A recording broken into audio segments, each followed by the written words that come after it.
Hello, good afternoon, good day, and good morning. Welcome to CISO Mentoring Call. And my name is Chani Sims, and I'm the founder of CISO and also the managing director for Meta Defense Labs.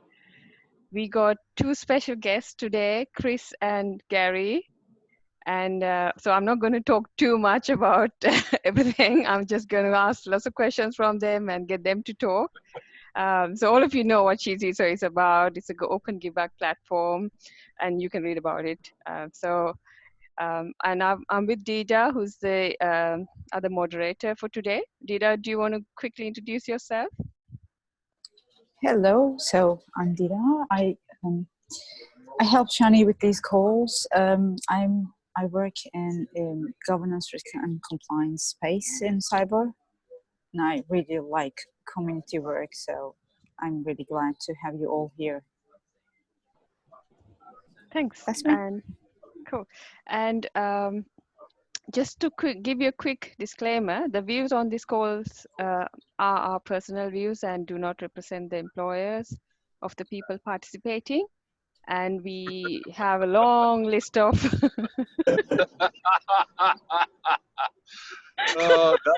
that's like the Chris Roberts disclaimer. Look, he's going to threaten to taser a few people, carpet bomb a couple of companies. Don't take it personally. You know, just get your shit together. Okay, so you can go and read the code of conduct and all this other stuff, and anything we discussed before and after the recording is Chatham House rules. So we are covered on the legal side. And yeah, so Chris, I don't think I need to introduce you much because everyone knows you and admire you and follows you. Do you want to give a quick introduction? Yeah, totally. Thanks for having us on here. Definitely. It's, I'll apologize. I'm not on video to anybody that's watching. I might be by the time I get to the end of this. I'm currently driving, so okay. I don't need to incriminate myself more than I normally do with an additional driving errors as well. So, well, let's go. Chris Roberts, Chief Security Strategist over at Evo Networks.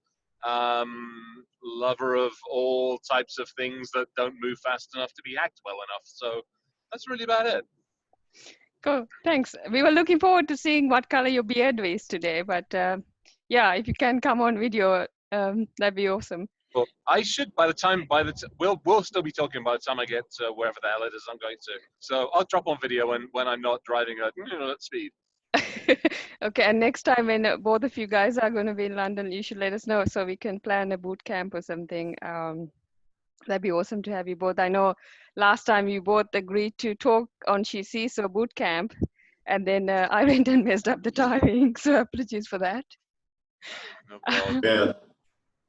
Gary, would you like to give us an introduction? I know I got they're like my Bibles. You should call them CISO Bibles, you know. I carry them everywhere I go. But yeah, I said I'm co-author for those two books, and then the author for the new one that's just out that actually hit Amazon yesterday. My name is Gary Hayslip. I've been in the IT and the cybersecurity space for about 20 plus years. I really like cybersecurity more than IT, just because I'm one of those people that I like serving an organization and building teams and fighting the fight, and I'm fascinated with the problems, with how to break things and fix things, and I probably break more things than I fix things, but it's just kind of the hacker beast in me. I'm kind of wondering how this goes together, how you take this apart, how you break into it, how it could be used against me. But it's just my wife says that I'm basically another one of her kids, because I'm constantly, from technology standpoint, I'm always playing and looking at stuff. What is your background? What got you into cybersecurity? I was in the military. I did 20 years in the military, and I actually worked with weapon systems and was doing a degree in electrical engineering, which is boring as hell, and I instead got into IT, and I got fascinated with networks and converged infrastructures, and I got fascinated with the whole thing about net-centric warfare and how networks could be used against other people. And that kind of, I guess you could say, kind of lit the fuse for me, and that started the whole thing. Cool. And what about you, Chris? What is your background? How did you get into the field? I kind of like Gary, but before I did military, I started messing around with the gaming system. So I was 10 or 11 years old, and I hated losing it. You dropped, I think. We lost you. Games. It was the old Commodore 64.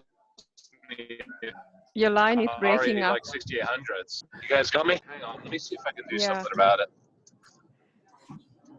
You guys hear me okay or not? We now hear you, but we missed all right, cool. some part Got of it. Sorry about that.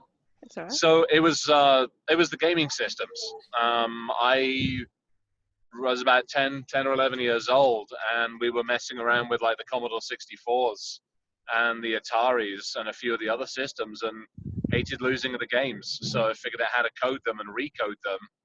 And the first sets of gaming hacks, we were involved in that. So between that and then getting onto a lot of the bulletin boards and causing a little bit of chaos and mayhem in a few banks and a few other places, kind of kept me in the field.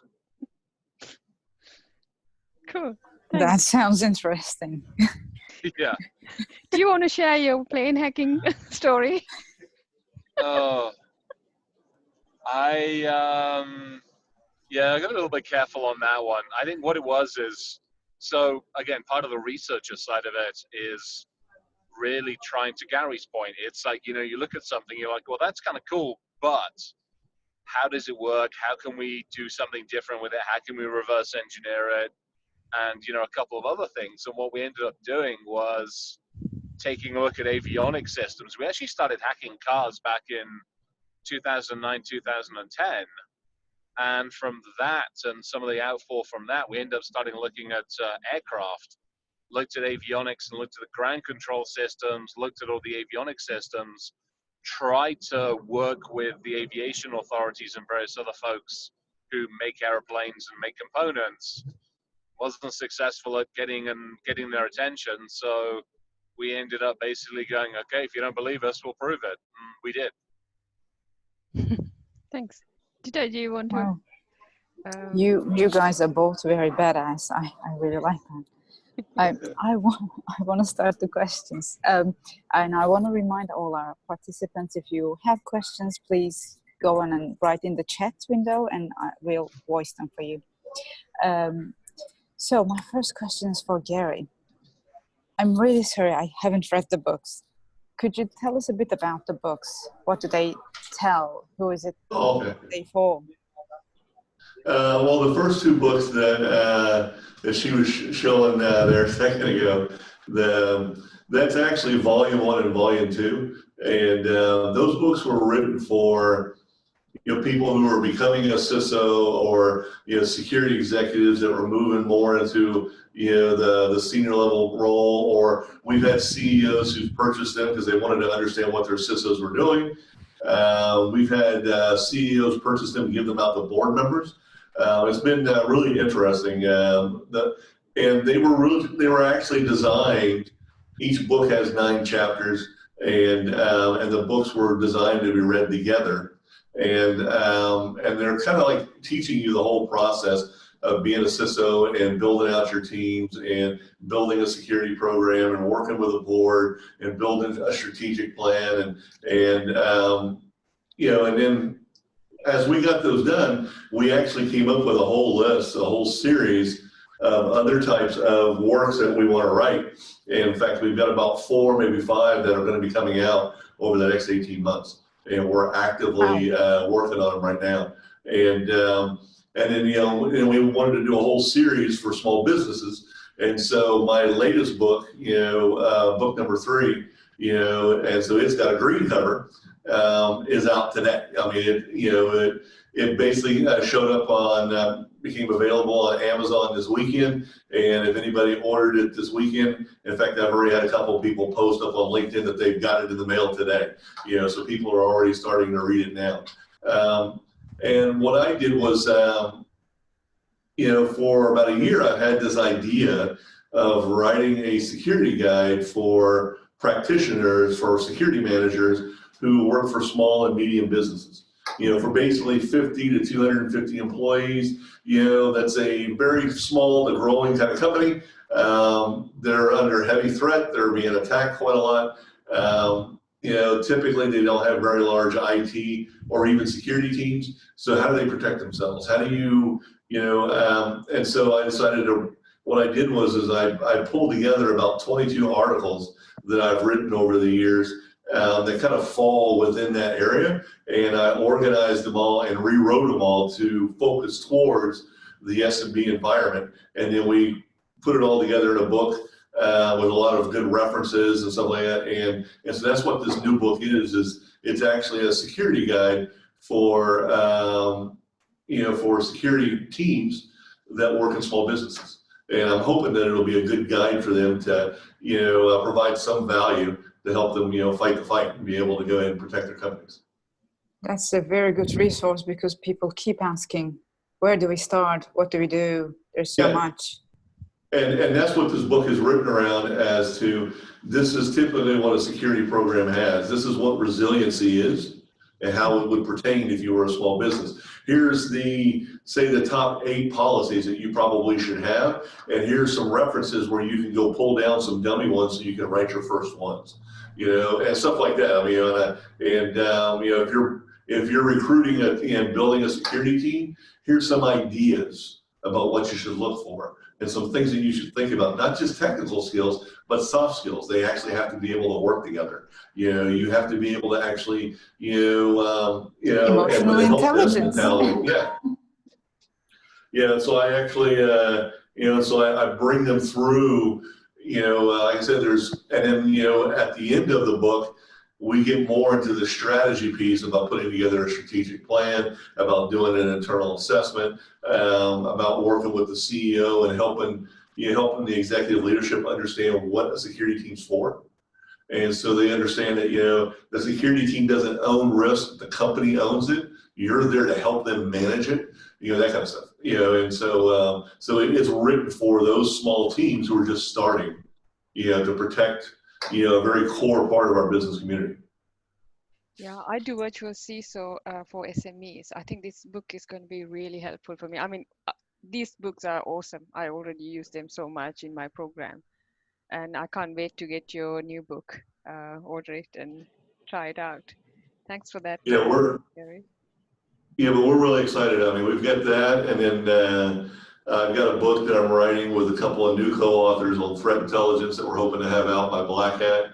We're doing one on data privacy. We're doing one for boards of directors, and then I'm putting together a workbook. We've got multiple universities that are using our books now, in a teaching environment, whether it's a master's program or whatever. And so I'm putting together a workbook that they can use with the 2 books you just showed, because they want a way to be able to do assignments with the students and have them do research. And so I'm looking at, taking like 20 or 30 breaches and breaking them down and relating them to the content that we've written in the books. So that way they can use it, in a university format. Oh, that's awesome. So we have a lot of stuff coming up. That's cool. Can't wait to see that work. I'm also trying to get, we just hired some intern trainees.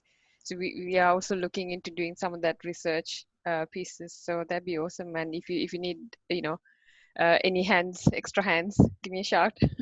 I would like to get part. Yeah. Awesome. I've got a question for Chris. Are you planning to write a book, Chris, one day? Yeah, we'll see. I think a few people have asked me that. I've helped on a couple of others. I did a chapter or 2 on the DevSecOps book. I helped Win with his book. Mm-hmm. I've actually helped do the technical work on 2 or 3 books.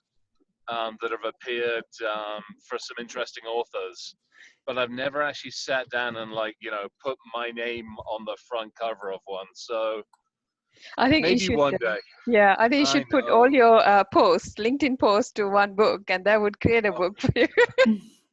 Could you imagine They're always that? That fun would, to read.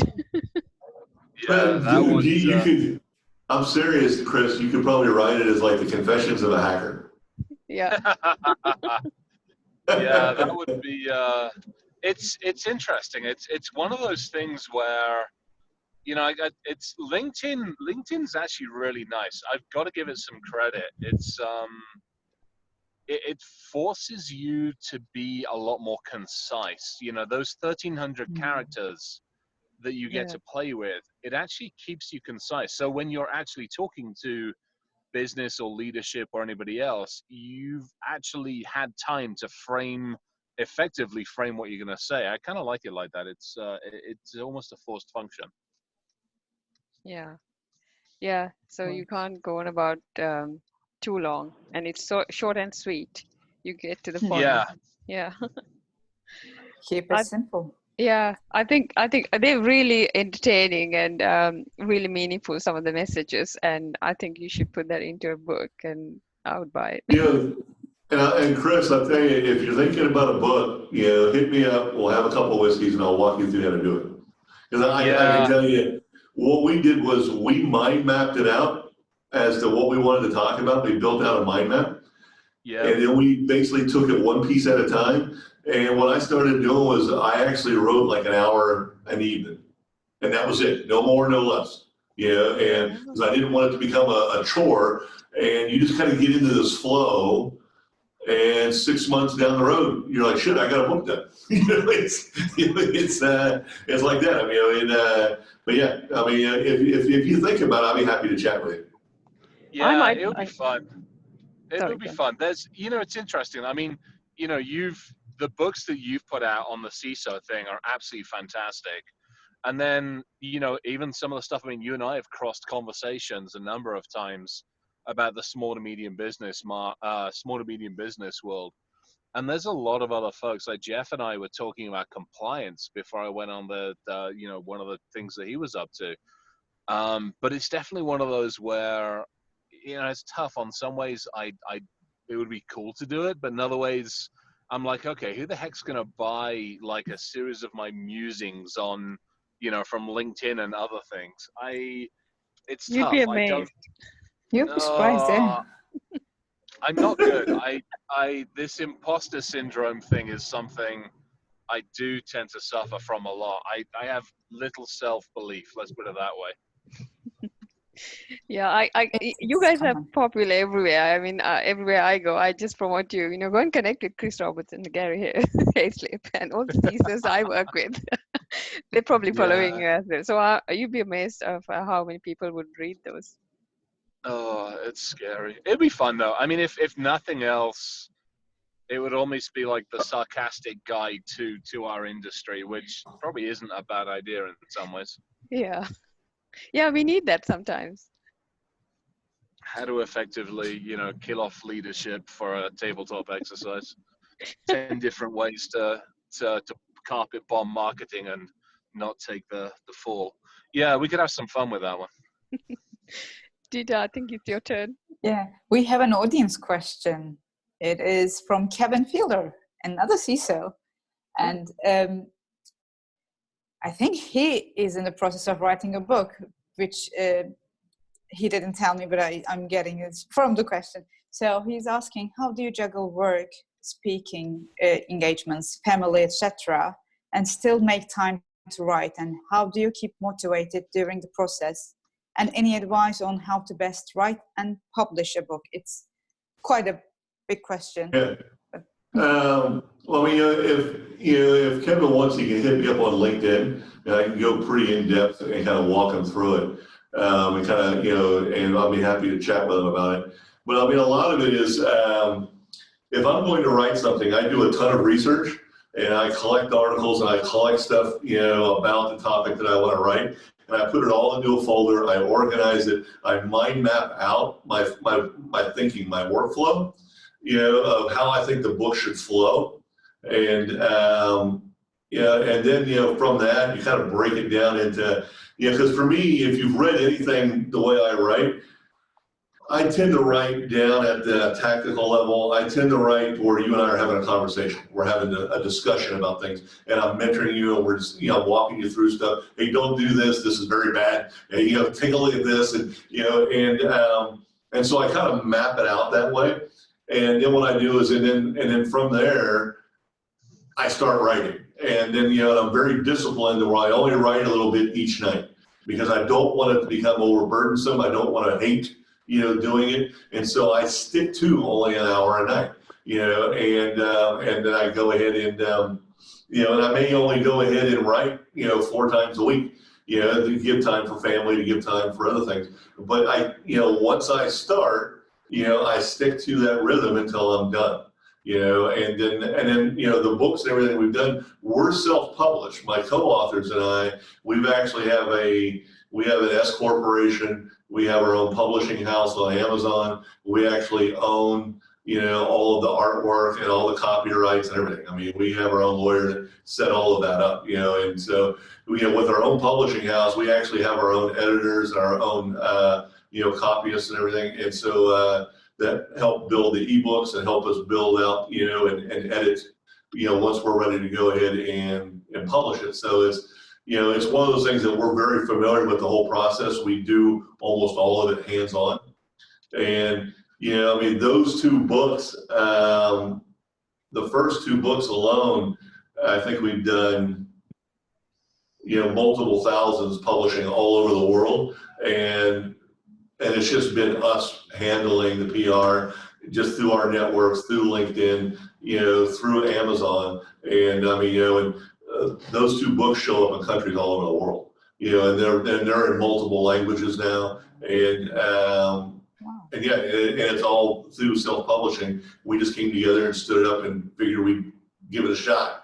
And we've done really well with it over the last 4 years. And now we've got multiple books coming out in a whole series. But it is I'm gonna tell you, it's not easy. But you got to be disciplined, and you got to set it up, and you got to be willing to ask questions. And and if he's interested, I'll be happy to fill him in. It's not a problem. Cool. I think, Gary, to your, go on, sorry. No, go on, Chris. It's okay. I think to your point, this is one of those things that keeps coming up a lot of times. And you and I have had the discussion, and that's part of the reason for like the tinkerers and everything else is this isn't just a regular job. Let's be perfectly honest. It's not a 9 to 5 or 8 to 6. It's, same thing. Shani and I were talking this morning. Normal state of affairs, my brain is in a different direction than the rest of, whatever the hell the regular Earth cycles are. So 4 o'clock this morning, I'm still up working on stuff, and that's my research time. That the household tends to shut down at around 9 or 10 o'clock at night. Mo crashes, dogs crash, everybody kind of goes down. And then really from 10 at night until whatever time in the morning I decide to finish, that's my research time, my work time, my LinkedIn, get the posts ready time, and just, various other things like that. Do you ever sleep, Chris? I got 2 hours this evening, or last night, whatever you want to call it. It's weird. I get maybe 5 or 6 if I'm lucky, 3 or 4, 4 or 5 more often than not. Wow, that's long hours. Yeah, but I nap. I'm probably the master of cat naps. Again, probably like Gary, it's a military thing. It's like, oh, good, I've got 10 minutes. I'm going to find something that doesn't hurt me quite so much, curl up in a corner and sleep for a bit. Yeah, I think power naps are quite awesome. I can pretty much sleep anywhere. Yeah. I haven't mastered that, but I think I've also read somewhere that when you have power naps, you wake up much better and your performance levels go up. Sorry, go on. Oh, we can see you. Hi. Yes. How's it going? You still got the purple beard. Okay, there we The go. purple beard. That's good. It's purple and green. So there was green. If you go that close, it was meant to be green. I was out in DC doing some stuff with some folks on a base, okay. And it was army guys for a change. So I tried doing it green, but the red and pink ended up going like a browny kind of purpley color, and the green bit around the middle looks like I just ate one too many freaking goblins or something. When you come to the CISO event next time, you'll have to wear pink and purple CISO colors, if you don't mind. I did pink. I turned up at I was doing a briefing for some interesting folks in uniform, and the first day I turned up, it was blue. It was like bright blue, and I got a ton of shit from the army guys. And so I went out that night trying to find like a temporary dye, like a temporary green. Couldn't find one for love nor money, but I found pink. And so I went into like half a dozen pharmacies and everything else all around the damn base, and the only color I could find was pink. So I turned up the following day, and it's bright pink, and I'm like, don't ask, don't tell. And they lost it. So it was fun. I would do that again. We got a question from audience for Gary. How do you decide what to exclude when writing? It's from Alan Jenkins. And he's asking, how do you decide what to exclude when writing? Perhaps to protect the innocent, guilty, or not to reveal too much about tools, techniques, procedures? You know, I have to admit this, like, you know, I actually wrote about this in an article once where I was talking about thought leadership. And, you know, I constantly make a matrix of ideas and things I want to write about. And I think right now it's about 9 pages long. You know, I keep on coming up with ideas, because I come up with ideas in the middle of the night. I come up with ideas when I'm out walking. You know, I come up with ideas in the middle of a conversation with somebody. I'll stop and I'll be taking a note because something just clicked. I was like, you know, that would be really cool. You know, and but at the same time, you know, when I come up with these ideas and then I start doing research on things, you know, there'll be things I just realize, you know, I don't know enough about this subject, so I'm not going to talk about it. Yeah, because you know, I'm not going to be an ass that's, you know, pontificating about something that I have very little experience in. I just don't go that way. You know, I'm very careful about that. You know, and then there's some things where, you know, I know how to do stuff that I probably don't want to explain to people how to do, because I really wouldn't want people to do that to my networks or to my company. You know, and so I also tend to not want to go into certain areas there just because of the fact that, you know, I'm dealing with it daily and I don't want to go ahead and add more, because I know if I write an article and I talk about something, well, people are going to mess with my company. So I would rather not have that happen. Yeah. So, I mean, I do think in some ways I look at what I'm writing and things that I cover, and I think about that all the time. Yeah. Here's an interesting one though, if you think about it. When you, I mean, because I'll drop stuff on LinkedIn where I don't have a clear idea or a clear understanding. I've got it clear enough to ask the questions. And to me, sometimes that's all I want to do is ask enough questions so that people can explain it to me in a way I understand it. I think that's a valuable thing. You definitely have that as well. Again, coming from the CISO. Yeah, because I mean, like my last article I dropped on LinkedIn, you know, talking about you know, the CISO tenure. You know, we dropped it, you know, and I mean, 200 plus conversations later, and it was amazing just the different viewpoints and everybody jumping in. And I did that on purpose. Even though I wrote the article, published it on Forbes, threw it up on LinkedIn, because I knew, just like you said, it was going to start a conversation. And then you know, and then I ended up doing a podcast with David and Mike Johnson and that whole group, you know, about the same thing. And it was really interesting that sometimes some of the articles that we write or some of the things that we put on LinkedIn, it isn't because we want to go ahead and teach you something. It's because we want to start a conversation, because I want to learn from everybody, and then I'm going to take that info and turn around and put out a second article. So that's more of a consolidated view from the community. How much curating do you do? Because I'll find, especially on those kinds of ones, there's a few folks who I mean, I don't mind the occasional tangent, but there are some folks who go off on a complete tangent, or I've had a couple where it's just been hijacked for a bit, and I'm like, okay, do I play nice? Do I kill it? Do I edit it? Or do I leave it to see what happens? It's kind of I actually kill them. Yeah. To me, it's the rudest thing to go ahead and get into a conversation and then try to advertise your business. That pisses me off. I will Yeah, dump you in a heartbeat. Dump you and yeah, block you in a heartbeat.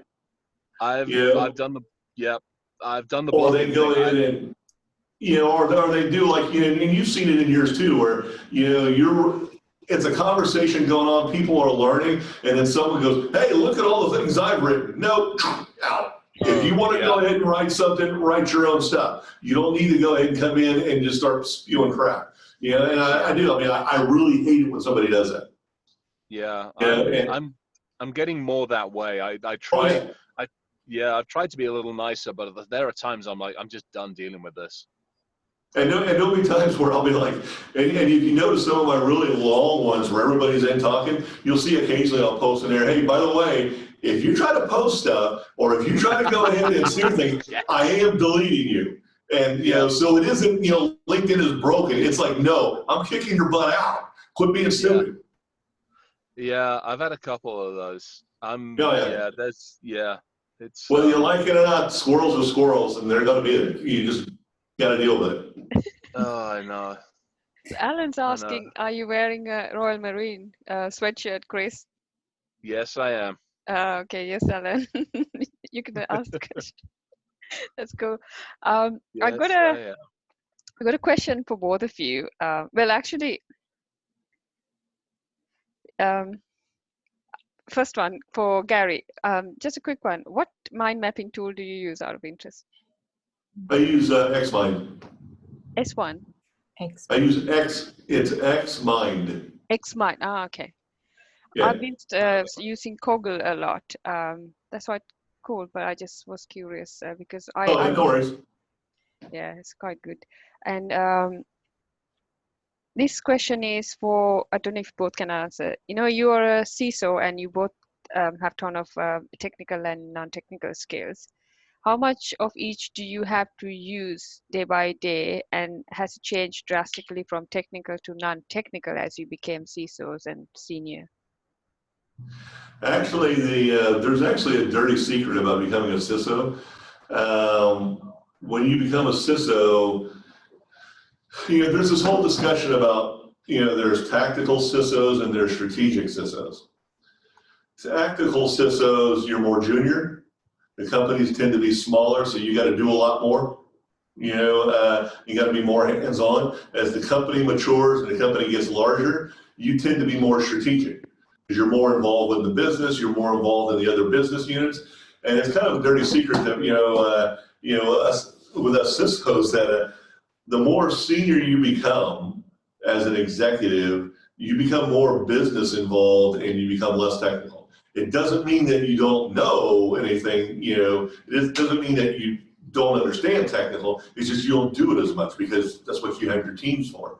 And that's the reason why, I've written on this and I've keynoted on it. It's why the whole continuous education piece is critical for CISOs, because even as you become more senior and you're working at the executive level and you're doing more business and strategy, you still have to know the technical piece because you're responsible for it, you're accountable for it, you have to be able to speak to it. Yeah, definitely.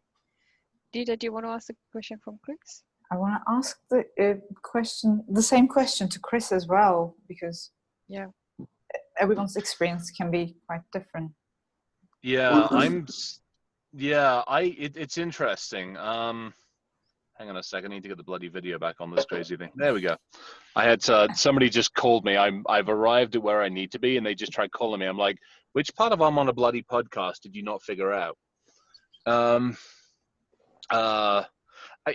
I still, it's tough. I still retain a lot of the technical side of the world. And I use it, obviously from the Ativo stuff, I use it a fair amount, but I'm probably 20% hands-on keyboards, maybe, 10 to 20% hands-on keyboards. And then a large chunk of that, to Gary's point, I think is more on the tactical side, probably because that's where I'm more comfortable, and I've done the senior leadership stuff, but I've not had the CISO. I think I've had the CISO title like once or something like that, and now I'm whatever the heck I am over at Ativo, chief security strategist or something. But I'm much more on the tactical side, so I'm happy going in, having the conversations with leadership, explaining and helping them to understand, and actually us understand where the organization is, what's happening, what the risk side of the world is. But then I'm still very, very comfortable going toe to toe with the various different DevSecOps types of environments and having very, very tactical conversations, and possibly even going through demos on what's happening and why it's happening. I mean, I'm in the middle of doing a pen test for a friend at the moment, where I'm hands-on, and again, same thing. We've been in since the morning of day one, and so now we're helping them understand what's going on and what's happening. But flip that around, and having just come back out of DC, giving some very strategic conversations with various people. But I think part of it, to Guy's point, is like there's also a personal preference. I'm not good with rules. Let's be perfectly honest, and I'm also not good at. I'm not very good. Yeah. Hell, call it what it is. It shows. Yeah. Somebody tried talking to me the other day. They're like, "Hey, we got this really good role, and it's an amazing job for you." And I'm like, "It is it?" And they're like, "Yeah, it's with this really nice, big, huge company." And I'm like, "Do you really think they're actually set up to deal with somebody like me?" And he just paused for a minute, and he's like, "Well, you'd probably have to calm your Twitter down, and you probably have to do some stuff on your LinkedIn." And I'm like, I'm just going to stop you right there, because that shit ain't going to happen. This is who I am. Deal with it or don't. I really don't mind. I'm not offended. That's Exactly. good. I don't think we should change, to suit our job. We should find the company Yeah. that, who we can work with. I had an interesting conversation where me being me was called into question fairly recently, and I'll leave it at that. It didn't really end very well, but it is what it is. Yeah, I think we will go into that kind of conversation a bit later. I wanted to quickly ask a question from you, Chris. What advice would you give to a new security researcher? So I think several things. One of them is communicate. So there's one of the things is, and I actually had an amazing conversation with somebody yesterday who, to their credit, their CEO reached out and said, "Hey, look, I got this amazing researcher who's finding all these vulnerabilities, but we're having problems doing responsible disclosure." And I'm like, that sounds familiar. So it was a really interesting discussion, because amazing, fantastic conversations and everything else. But then when taking that information and then taking it to the various companies that they're finding the issues with, how do you communicate that effectively? How do you come in with that "I want to collaborate with you" mentality? Again, to Guy's point, it's the soft skills. And then a lot of it is also knowing who the right people are. So it's coming out of that shell, and it's listening to podcasts like this, it's listening to Gary, it's connecting on LinkedIn, it's going to the B-sides and going to the various different, the smaller conferences where it's much more engaging and you can actually talk to people rather than get thrown into a crowd with thousands. So it's kind of that, get involved in the community side of things. I think that's one of the biggest things, is because then that way, when you do have a problem or you do run into a challenge, there's a really nice network of people you can go, "Hey, does anybody know somebody here that could help me?" or anything like that. It's it's less about knowing the right software or the hardware or knowing how to reverse engineer. We can break shit. Let's be perfectly honest. Everything out there can be broken given enough time or given enough of a logical reason for doing it. The challenge is taking that knowledge and helping others understand, what do we do to improve things and make it better? And that's a lot of that's the soft skills. Yeah, I think the other area that I've seen where the challenges are is because some countries doesn't have proper laws for responsible disclosure, and also they don't know how to do a report in terms of responsible disclosure. Like you said, they don't know who to contact, and trying to get out, being out of trouble is, I think, is the main thing as well. So you get it in this country. If to my to the credit now, honestly, a lot of times I'll go hang out with like Casey over at Bug Crowd or the crew over at Hack One, because they provide this amazing kind of umbrella to some degree, where you can go talk with them and work with them, and then they can go have the conversations with the companies. Or if you want to go the other route, DHS with the NCICS program, NCCIC, is an amazing place to go in and go, "Hey, I've seen this. It is an issue. Can you help us?" And they're willing to listen in a lot of the cases. And then the ISACers. So, the FS ISACers, the Aviation ISACer, and all the other ones, where they will listen to what you have done or what you think you found or what you discovered, and they will either broker that connection or they become that shield that you kind of need to help protect you more effectively. So it's out there if you know who to ask and how to get into the right place with it. Cool. And that's the key, isn't it? I think it requires some experience and some maybe being networked. Yeah. And honestly, hang on a second, a good friend of mine, hang on, give me a sec. You guys, Gary, you know, sorry, yeah, that was me. He's in the car, he's going to come sit in the car. You guys know Eddie Mize?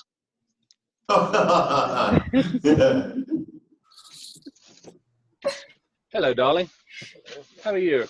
You were still on the podcast. Come say hi to the podcast. Hello, podcast. For everybody that's on there, Shani, everybody, this is Eddie. Brilliant.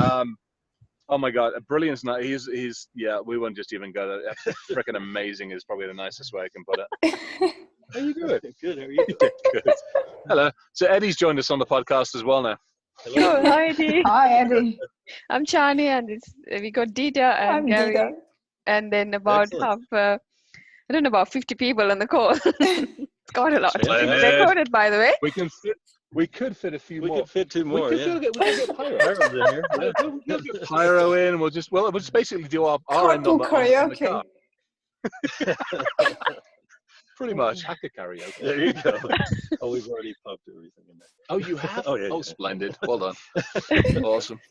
So there's a question on from Richard and Clive. I don't quite get the question. It's asking, what would he recommend for knowledge-based note-taking to yourself during your career? Anyone can make sense? Centers of knowledge. And so, Gary, you want to hit that one? Because I mean, there's a ton of stuff out there for like centers of knowledge. Google's a good one. I mean, He wants his own wiki. Oh, he wants his own wiki? Like his own wiki? It's called pen and freaking paper, for God's sakes. yeah, I mean, honestly, it's, I mean, for me, it's like, I mean, my, I carry a Samsung Note, with the pen and everything.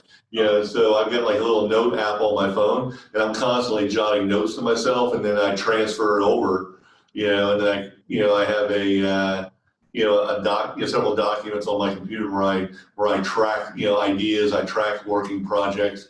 I mean, I've got, a couple of the guys that I work with, that I write and do, I collaborate with, they have other, fancy tools that they swear by, I know several of them like OneNote, and they like to go and use it. I hate OneNote. Yeah, that's what I'm saying. It's just whatever you want to do. I mean, for me, it's more of just as Chris said. I use my phone to jot things down. I transfer it over to like a Word document, or whatever I'm using on my computer to track stuff. I use Slack to go ahead and keep up with tinkerers and keep up with different groups that I'm actively collaborating and working with. When it's time for me to go ahead and publish or put something together, I've got articles that I write. I'll throw them up on WSJ or pull them up on Forbes, and then I always make sure they understand that whatever I publish there also gets published on LinkedIn and shared to the community. So typically, as soon as I publish on one of their sites, I immediately drop it on Peerless, and I immediately drop it on LinkedIn, so that way the whole community has it. But it's just each of us is kind of different. I mean, it's. My thing is I have my phone with me wherever I'm at, so I always tend to, use one of the Samsung Notes so I can, pull out the little pen and jot down stuff. Because, just like what Chris was saying, I get ideas for stuff at all hours of the night. I'll have times where I wake up at 2 o'clock in the morning and I can't go to sleep because I got something bouncing around in my head, and my wife just tells me to get the hell out of bed and go deal with it. And so I go down to my office and I start writing. I start working on stuff. And, a lot of times I go downstairs and I start working on stuff, and then I get bored and I log into World of Warcraft and start killing shit for a while. Then I'm all good. All my knowledge base from IC Squared and EC Council are holding my desktop right now. It's the holder. Oh, okay. They stand very well and they're quite steady. You can keep it all the big books that you get. Yeah. Well, I mean, I'm a huge collector of science fiction books, and computer books. I've got probably 5 bookcases, full of stuff, and I'm constantly reading. So it's Yeah, I've seen. I like the basic pen and paper one, and then I've seen Clive use uh, OneNote quite a lot, and I'm now starting to use that as well. I think OneNote's quite good in terms I of can't notes. deal with OneNote. I think it's maybe the old school part of it. I just can't. I tell you, OneNote just drives me nuts. We tried using it. One of the organizations I worked for like forensic stuff and various other things, and I almost ended up carpet bombing a bunch of people on that one because I'm like, I hate you. It just it's formatting is a mess. I'm honestly all of my LinkedIn stuff is either on a Word document or Notepad. And then what isn't on there, I walk around with the iPad most of the time now. And to Gary, to your point, it's either pen, paper, or iPad, and I'll just chuck stuff down on there. And then if I end up transferring it, or inside the iPad, there's Notepad is pretty well filled up with a whole bunch of all sorts of interesting stuff. Yeah, I mean, next week at RSA, I'm sure we'll be walking the floor, and same thing. I'll have my phone out. I'll be jotting notes down. I'll see things that I'm interested in, things I want to research, things I want to write an article and call bullshit on. I mean, it's just whatever. Did you see the mask I found for wearing out at RSA? No. Yeah, I found one of the old big ones. Yeah. the bird beak one, and it's like a steampunk version. So it'll be interesting to see how long I manage to get to walk around RSA without getting yelled at for that one. Is that the black one that you had on your post? Yeah, pretty much. I found a slightly different version of that for the plague dog. Yeah, exactly, the plague dog's one. Yeah, that's going to be fun. I'm looking forward to seeing how well we do with our annual Petri dish in San Francisco.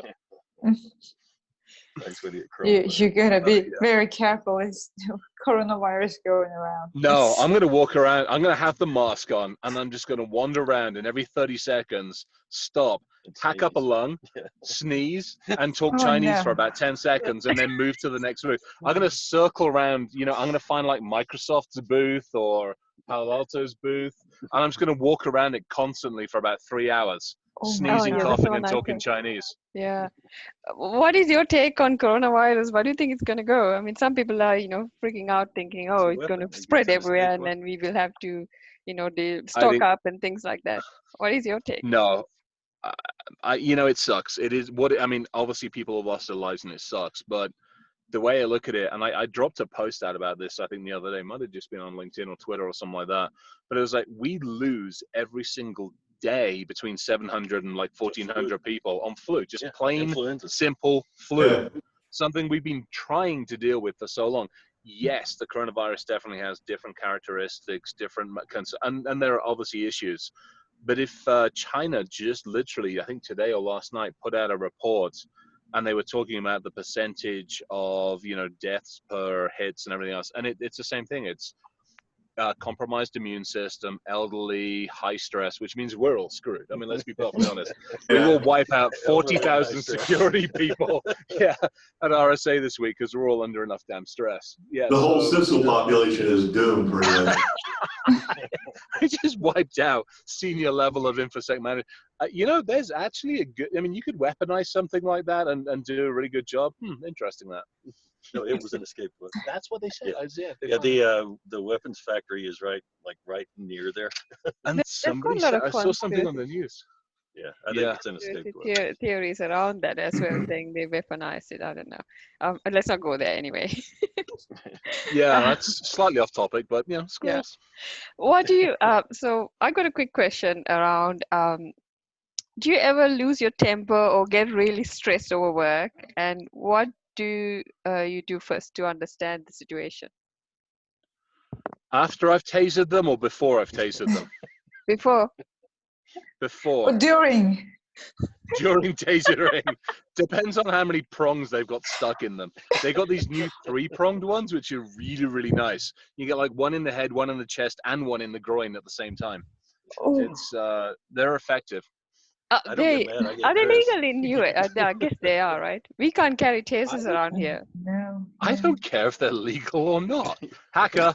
What is this legal we're speaking? I don't know. Get out of jail free. No. That was a suggestion. I do. Yeah, I get frustrated. I think more than like angry or lose temper, I get frustrated. are very frustrated at times. And I think part of that is, you know, there's a lot of stuff, obviously. I mean, a lot of my personal stuff has been put on LinkedIn to hopefully help people learn. But even in a work environment, there are definitely times when you really have to take a step back and go, why is this situation occurring? Is it occurring because of lack of communication?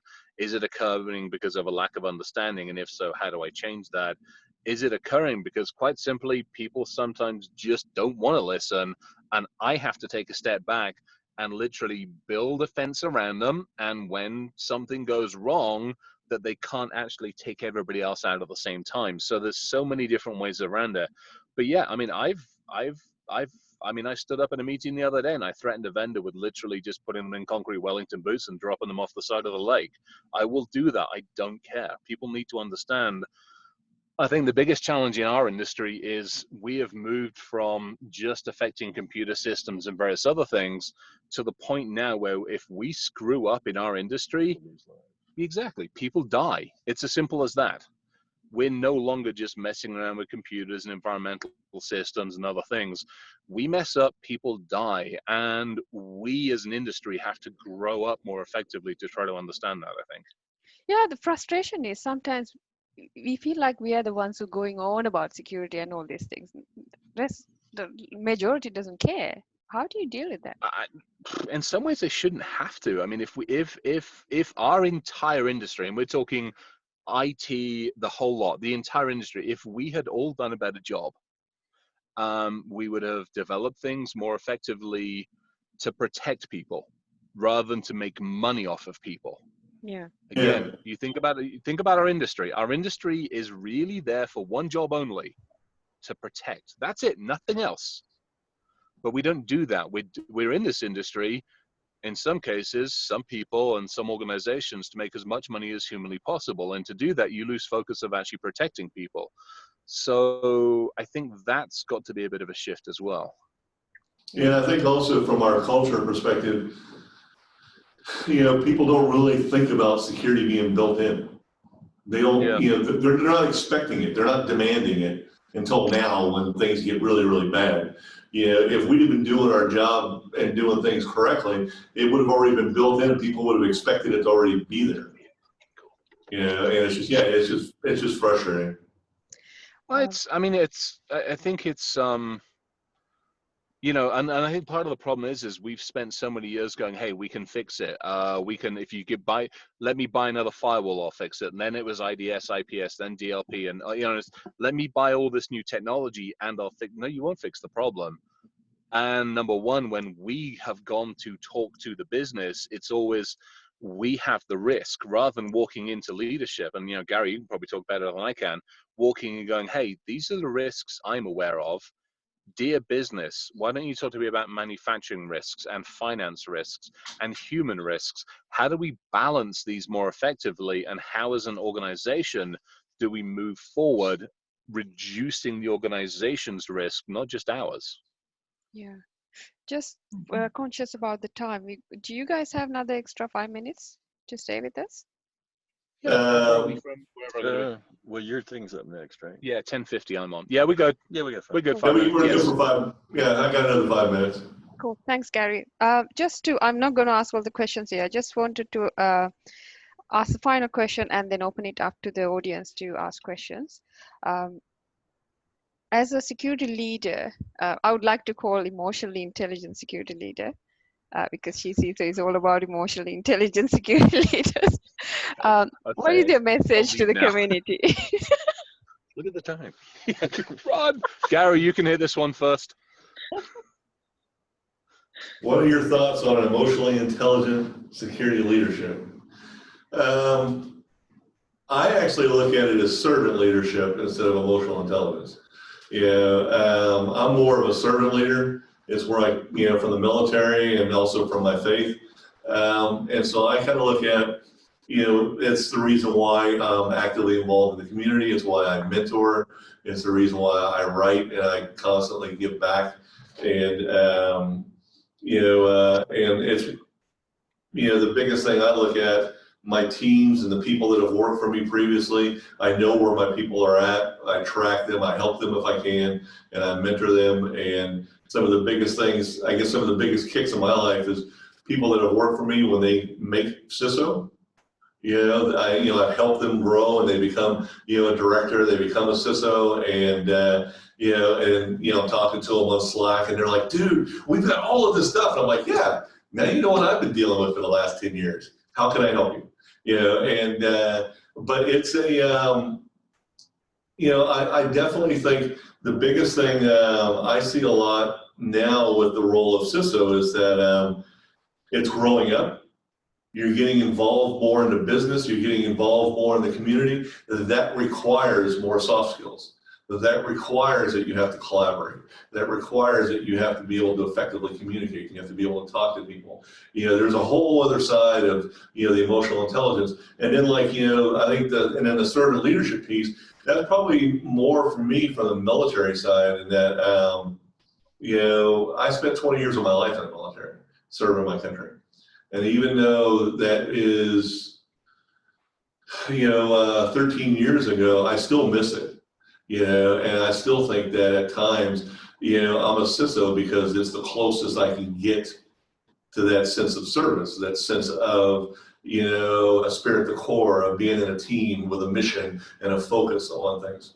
And I honestly think that, those CISOs that are effective, those security executives that are effective, are those that have that emotional intelligence, that servant leadership piece, and they can communicate, and they can go ahead and mentor and work with their teams and pull people together, and they can go ahead and be focused on specific objectives and get things done.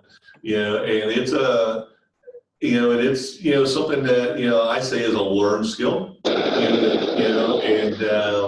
It's the reason why a lot of us.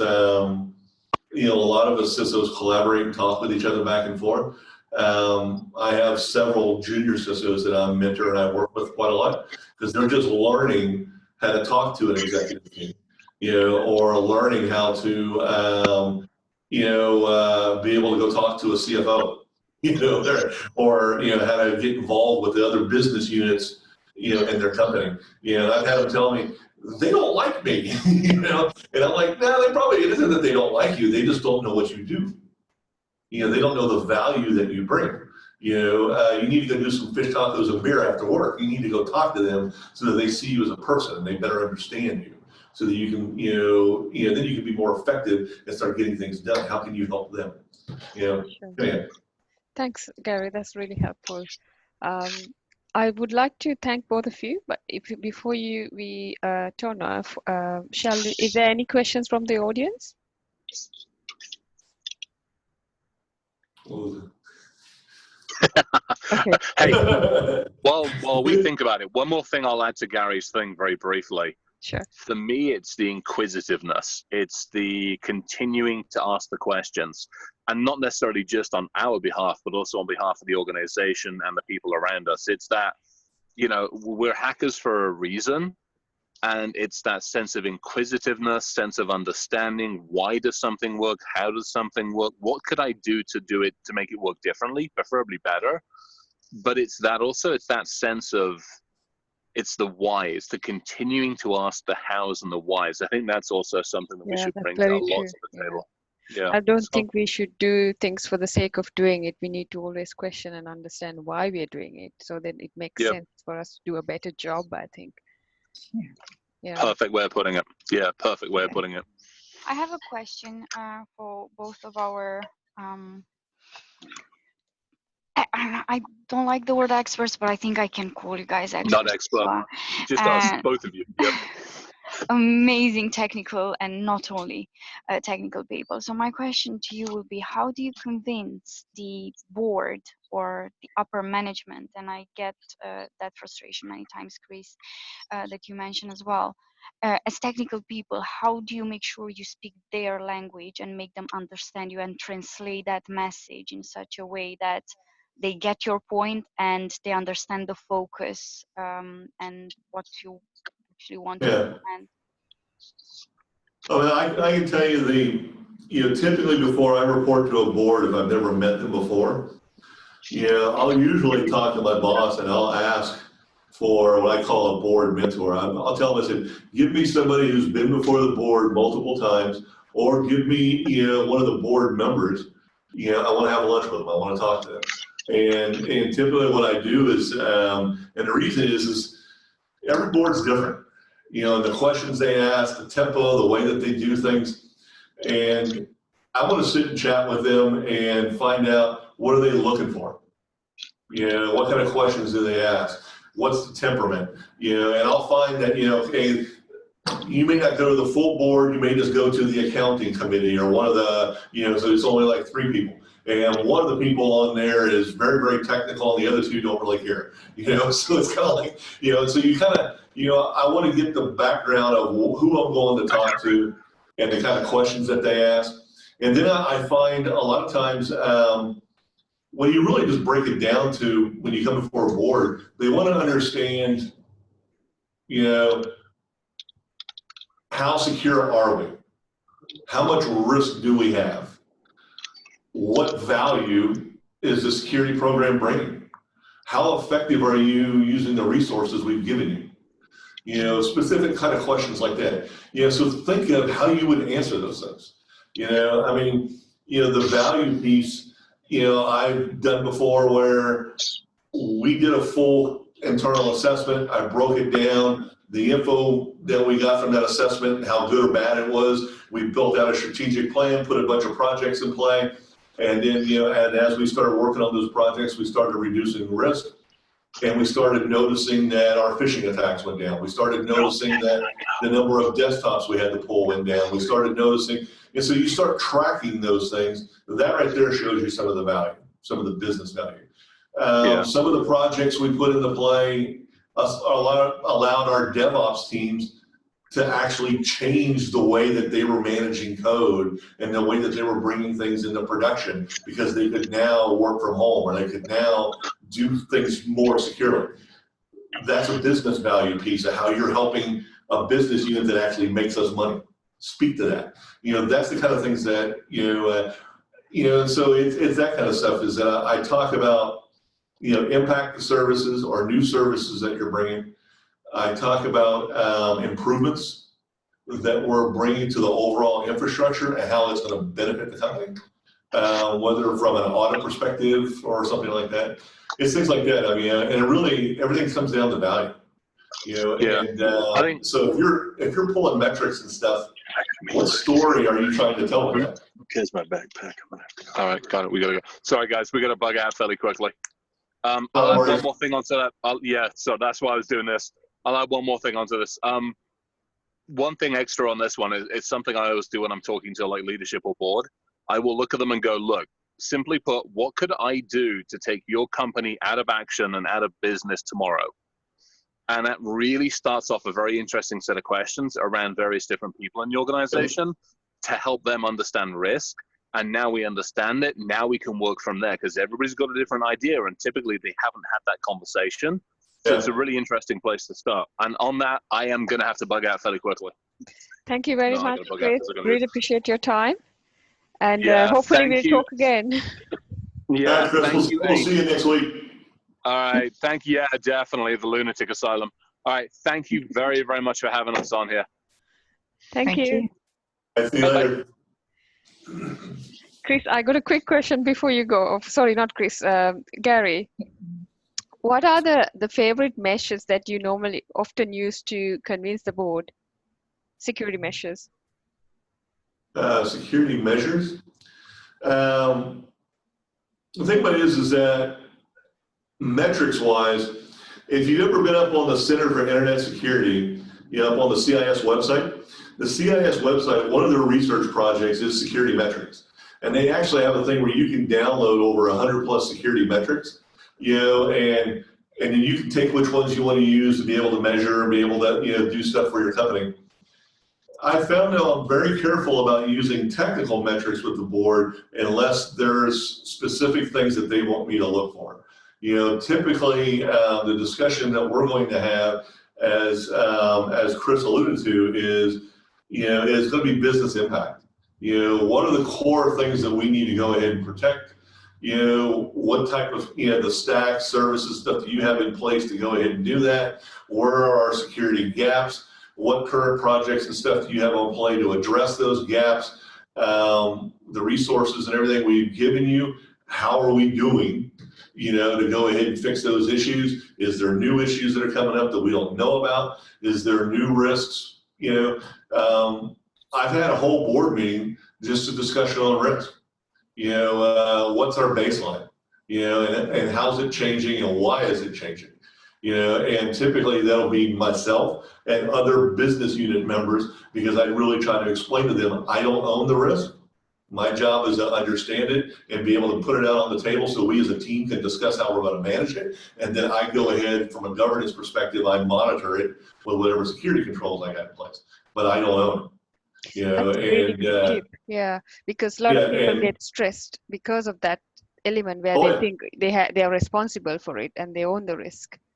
I think that's the biggest thing I talk with a lot of CISOs about, and I've written on it, is that we need to disassociate ourselves so that we don't own that risk. That risk is business decisions that were made way before you even got there.